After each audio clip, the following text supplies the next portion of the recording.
Time for your ABC 36 Storm Team forecast. A very summer-like day with warmth, humidity, and big storms across central and eastern Kentucky here. Weather headlines, we're going to be dodging those into Wednesday. Locally heavy downpours comparable to what we have out there right now. Secondary front, that's going to knock our temperatures down into the 70s for the weekend, and the mild air by June standards, that's going to be hanging around into early next week. You see Viper radar lit up with some very slow-moving thunderstorms, torrential rain, much of the area. Here in Lexington, we got some moderate rain, but the heaviest cell now just northwest of the Toyota plant, heading into the northern part of Scott County there, just south of Sadie'ville, and then it curves around towards Centerville. They're just east and northeast of Lexington and west of Paris, right along US 460, North Middletown in on it as well. The heaviest stuff, though, has been here right over Montgomery County and now moving into Bath County. That leading edge right there, heading toward Owensville, Olympia Springs, Salt Lick. It may be pushing some winds, maybe 45, 50 miles per hour out of that. In addition to the torrential rain, getting some reports of some low-lying flooding and some street flooding as well. Annville, Burning Springs, Manchester, all with some heavier rain. Bigger picture here, you see this stuff lighting up during the early part of the afternoon. No real big trigger other than the sunshine, the warmth, and the moisture with dew points right around 70 earlier.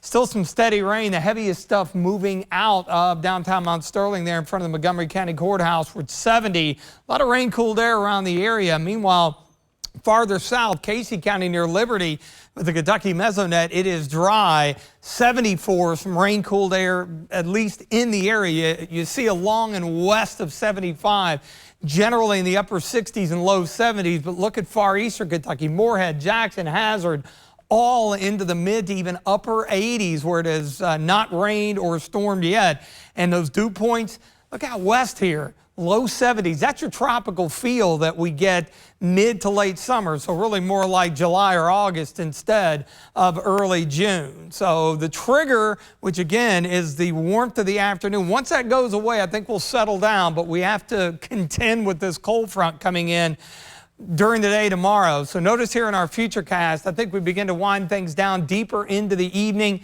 Fairly quiet other than an isolated storm during the overnight. And then we do ramp things back up again through tomorrow. Some additional localized heavier rain and some gusty winds. Not expecting anything in the way of widespread severe weather at all. Frontal system moves through, but this secondary boundary doesn't catch us until later on Thursday, so we squeeze in one more warm day with a stray storm or a shower, and then check out Friday, a 10-degree drop, and that's going to be a prelude of things to come.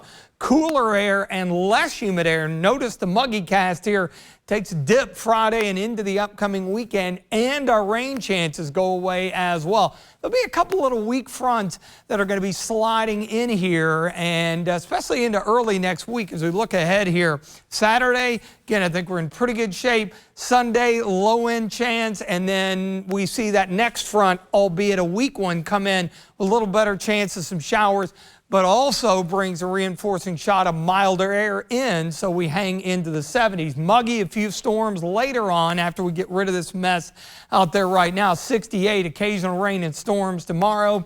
82 in the extended forecast here.